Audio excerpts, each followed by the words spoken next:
mentioned earlier that we will have multiple platforms for viewing the events of the SEA Games. So you mentioned Five, you mentioned Signal, you mentioned a digital platform, really, and multiple channels actually on Signal. Now, what's the impact of having all of these multiple platforms?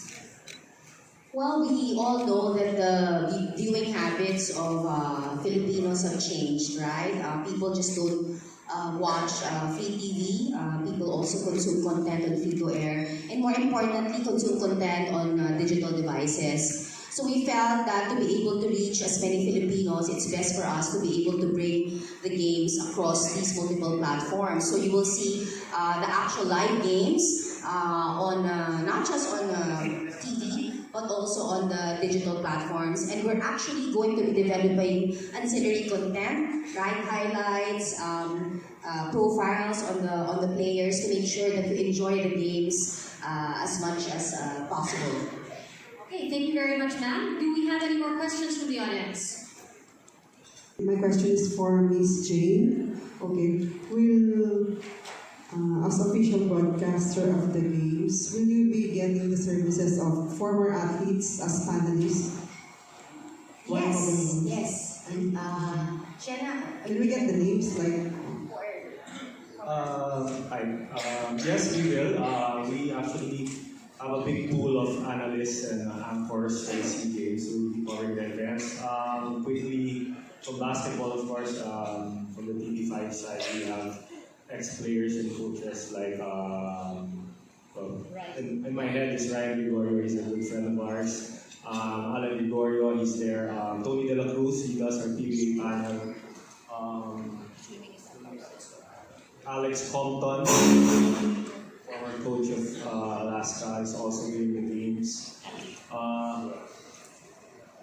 Basically, anyone who has expertise in the different sports that will be covered in the SEA Games, we've been in touch with them, and you're going to hear their voices on TV come November 3rd. Pages, both for TV5 and Signal. So first, we will be doing live stream. We have live stream of the games. We also have highlights, daily highlights, medal tallies. We have a lot of correspondents going around the country covering the games. So those events that are not that don't have full coverage, our reporters are there to report on any gold medals that might be won by the other athletes. More questions actually. So also because there are multiple platforms, this can be for Ms. Jane or Sir Powers or Sir Miguel. How will you differentiate between the material that you're putting on, say, Five or on Signal or on the digital platform? What are the divisions there or the assignments? Okay. Well, again, most of the mainstream sports, basketball, boxing will also be on 5+. We'll put it on 5. Just to, the coverage we'll have on 5 will have about 8 hours a day, and on 5+, 12 hours a day. Okay, on, let's say esports will be on 5+, it'll be live from day 1 to 6. And the rest will be on stream as well. So it's a mix of everything basically. But we try to make it Filipino-centric for our viewers. I just want to add, right? When you see the distribution of the channels of the games across the channels, our objective is really to make sure that Filipinos enjoy the event. So imagine in Signal, we're actually dedicating, and it's not cheap because we do pay for transponder or satellite space to make available these channels. But we have a channel that's really the Team Pilipinas channel, which will showcase all the most loved sports that Filipino athletes will compete in. So, hindi ka nalilipat, nandun na lahat.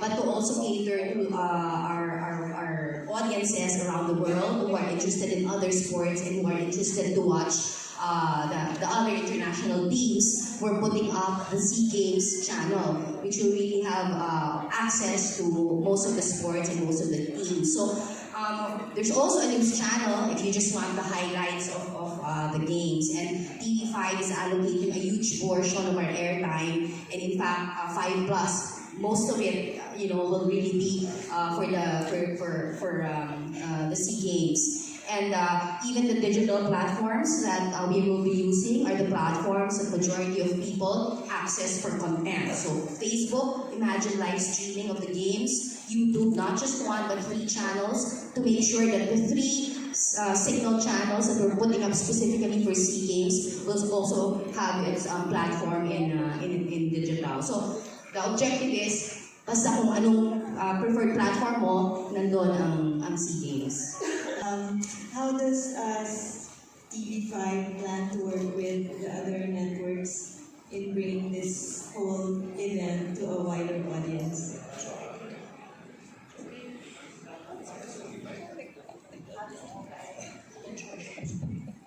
We have a host broadcaster from Singapore, it's NEP. So that's an international broadcast company, and we have to have a partner, a local partner. That's why we have TV5, ABS-CBN, GMA, and PTV4. Normally, for a multi-sport event, the organizing committee appoints a host broadcaster. Then you have the rights holder. So the rights holder is TV5, ABS. So they get the feed from the IBC, International Broadcast Center in Clark, in the same convention center, and it feeds to all the local and the other foreign rights holder, like from Malaysia, Astro, and then Thai TV Pool, and all the other countries. So that is the basic procedure for the SEA Games, which is also the same for the Asian Games and the Olympic Games. So, and I'm very happy, PhysiCom is very happy, and for all the public and the Filipinos to have really a wide coverage of Sana KTV Live, no? Because we have also limited budget for live sports from 11 naging 20, but this also costs. But basta mananalo ang Pilipino, kailangan tumakbo lahat ng network doon pag nag-gold medal na tayo. So I like the tagline, sama-sama tayo, whether manalo o hindi. But if there is an opportunity, hindi siya live sports, kung mananalo tayo ng gold medal, I'm sure all the networks will be there to cover. So it's a matter of processing from the host broadcaster, it goes to the local rights holder and the foreign rights holder together. It's for me. Well, I'm here smiling. All the pains and the hard work of Fisco is in my back. Jojit, our senior managing director, is also smiling. We have to smile. We are the leaders. We have to show that we can host this biggest SEA Games. You know, siyempre, hindi mo maiwasan, may mga negative pa rin, but you just ignore it because there's no truth about all these negatives. You have to move forward because you can imagine you have 9,000 volunteers from Clark, Subic, Metro Manila, Tagaytay, Calatagan. It's not so easy. I'll just give you an example. Polo. Polo is a new sport, but it's the most expensive sport in the SEA Games. But the government is not spending for the horses. The Princess of Brunei brought 50 horses. Mike Romero and Diego Subel are lending their horses to the foreign delegates, and we start this Sunday in I think one of the world-class polo fields I've ever seen, the Subel polo field and the Romero polo field. The first time for me to watch polo. I think all of us, we have a chance to go to Calatagan. It's an expensive sport. It's a royal family sport, and this royal family, they are normal in the games. They don't ask something unique. They are sportsmen. So I think with all this hard work for all of us, we are doing this for the country. It's the first time that we have a sports city that we should be proud of, a world-class athletic stadium, an aquatic center, it's so world-class, and the athletes village. So I know not all of you can really visit these places, but if you're accredited media and broadcaster, then you have the time to visit the showcase in Clark City. But that's only 2 sports there. We have other 56 sports in Manila, Clark, and Subic. So medyo mahirap. In fact, Jane was telling me and our colleague here, how's logistics? I said it's a logistics nightmare. But even in the Olympic Games, even when I was in Rio Olympics, our hotel is 2 hours from the competition venue. So it's not easy. And then people walk in the opening ceremony because no cars and buses are allowed. So you can imagine 3 big locations with 56 sports and 58 venues. It's not so easy, but we will do this. With all your help, with all your support, we can pull this through. Tomorrow, makatapos ng SEA Games eh.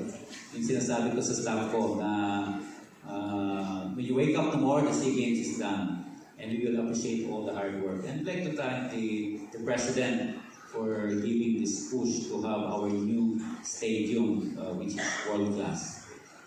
We'd like to bring an unprecedented coverage of the SEA Games, covering at least 500 million audience. In terms of innovation and technology, how advanced is the SEA Games broadcast this year? How advanced? Like to call my channel said the best sports producer in the country is Ian Almaso. You know what? Earlier we were talking about consortium. It's really a consortium between the varied networks, and I actually am part of the group of FISCOC, and I'm part of the broadcast committee. We're bringing in a lot of super slow-mo equipment. So imagine just for the TV5 coverage, we have slow-mos that we needed to work with the international broadcast, with the host broadcaster and EP. So we've got those new equipment. We've got new cameras, box cameras, to be actually flown. PLDT Smart is going to lend us 5 cameras, 360-degree cameras for the 5G network. So imagine technology is here, and we're really trying to manage where to actually locate it. Basketball, we're covering it with the 5G network of Smart and basketball, and the new Clark City po, lalagay din po kami. Again, athletics. So yes, we are going, not all the sports though, but I know for a fact that the other networks brought in long lenses for football because it's going to be covered by ABS-CBN and the NEP. So we bring it together, we try to piece each and every sport, and no sport is forward less than 4 or 5 cameras, right? So, and live. So also this time we will be transmitting via IP. Dati po puro satellite lang, and now we're trying IP, of course with the help of PLDT, and our backups are satellites, right? So mix po ng technology. You know what's also nice? The esports. The coverage of esports is very new. You have casters, you have, the experience is something that's different, and all of that, we used to actually have events na isa lang po yung concentration ng esports. Now, aside from a featured esports game, right at the middle, there will be 5 other games being played. And all of those, there is an opportunity for us to actually stream. So it's really very, technology ridden. And again, with the help of the host broadcaster, NEP, and all the other networks, we're able to actually mix technology and what we say sports storytelling. All right, thank you. Okay, thank you very much. Now, it's a little more about that, sir. Sure. I think our first launch of 5G was actually in Smart. I was in Clark, in Clark City. So we actually do have 5G facilities and signal over there, and we've actually been building that facility so that we actually have kind of a more complete coverage of 5G. So the important thing that we've been working on for the past months is actually the use cases. And I think this particular Southeast Asian Games is a good opportunity for us to showcase these new use cases. So it will actually come in the form of different things. I don't want to spoil too much, but Shana already mentioned that with 5G, then it actually allows us to do new things. So with the high bandwidth, you can actually stream like we've done before, like in UHD, some in 4K, possibly 8K, live streaming in that sense. 360 cameras. And then you can even have tags in terms of, for example, athletics. You can actually have live.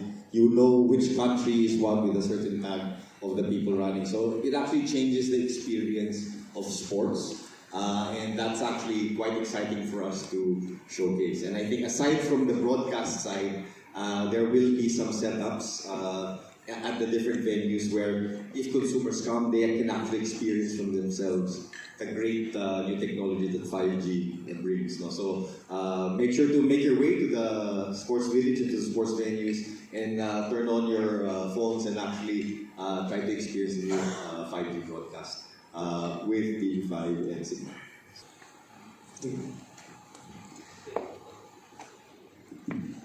Well, yeah, I forgot to mention, this is again the first. This is the first time that the opening ceremony of the Southeast Asian Games will be held indoors. So normal, even the Olympic Games, Asian Games, it's always in the athletic stadium. But for the first time, in the SEA Games, we're holding the opening ceremony at the Philippine Arena, which is indoors, which is good. If it rains, nasa loob na. But the dilemma here, the question is, bakit walang fireworks? Yun ang mga tanong. So we are doing everything digital. I would say fireworks digital, but simultaneously we are doing the cauldron in New Clark City live. So dalawa yan. So the highlight of the lighting of the cauldron will be live. We will have spectators, public viewing at the New Clark City with the local LGUs here and invited guests. So it's simultaneous, and it will be a very a memorable opening ceremony. I wouldn't say the program.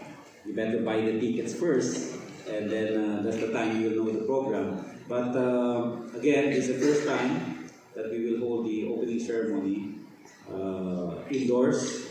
The concept here is like a halftime of Super Bowl. That is the intention here. But the program, of course, is always a secret. Come in a few days.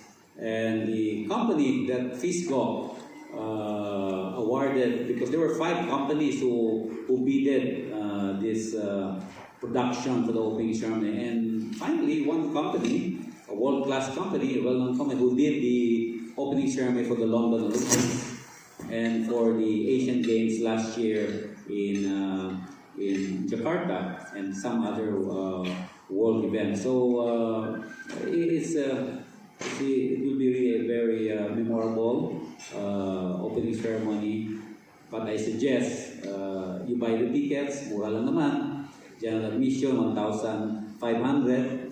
And then, of course, kung nakakabili tayo ng manood tayo ng YouTube, Madonna, Katy Perry, 15,000, 20,000 yung ticket ito naman, it's once in a lifetime for our athletes and the public watching the opening ceremony. A few days ago, we did a traffic transportation simulation. A few days ago. It's very successful. It took us, I took the bus from one of the artist hotels from the Heritage. It took us only an hour going to Philippine Arena. You can imagine EDSA, going to EDSA.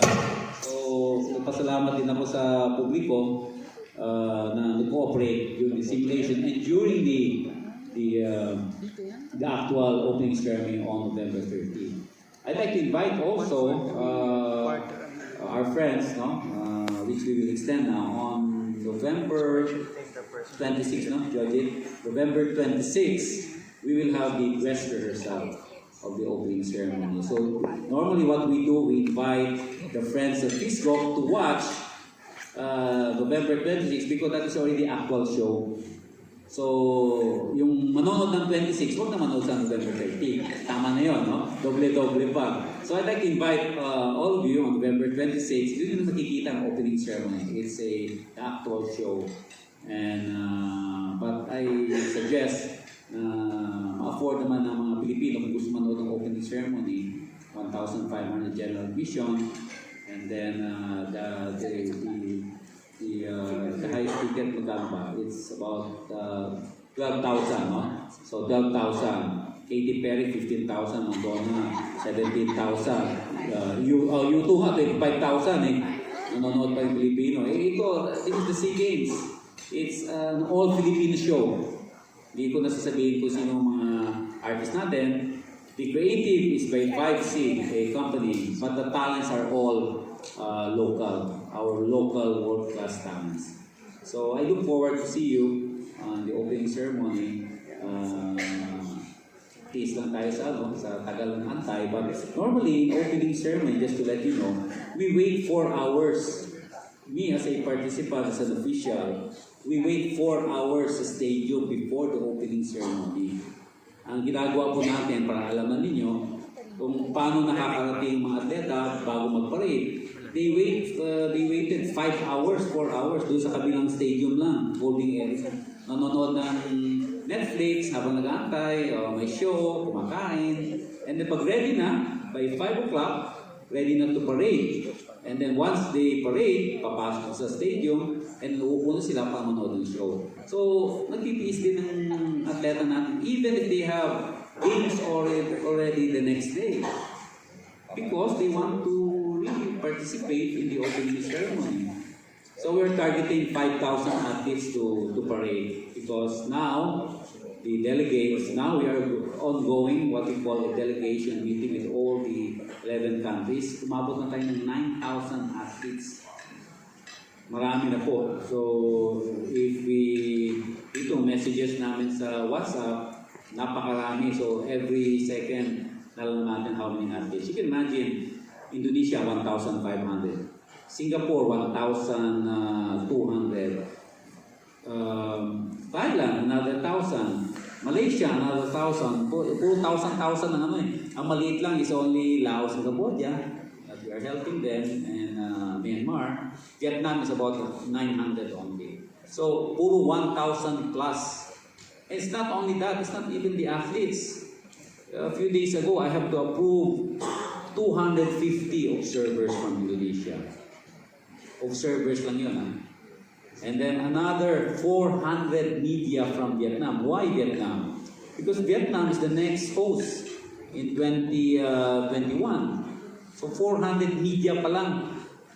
Okay? And then Thailand, another 300 observers. So a lot of these countries, hindi lang sila guests because they have entitled them a guest. Observers pa lang. And these observers are from the Ministry of Sports, the sponsors. So we are expecting 17,000 guests. Wala pa tayo ang hosting. So let's make this a big show. We need your support, cooperation, patience. I always say in our FISGOC meetings, assembly, I always like the song Titanium. Because Titanium, sabi ko sa mga staff, kailangan ang sigmura natin, kailangan titanium para matibay. Because all the pains, yung iyak, yung pagod, kailangan titanium. Every new staff na papasok sa FISGOC, I always gagawin, titanium ba ang tiyan mo? Kailangan matibay ka dito dahil, and nothing is personal here. Everything is all work. All of us should work together. Sama-sama tayo sa pagpanalo ng Pilipinas. Okay, other tumaas. Okay, number one. Sige, number one.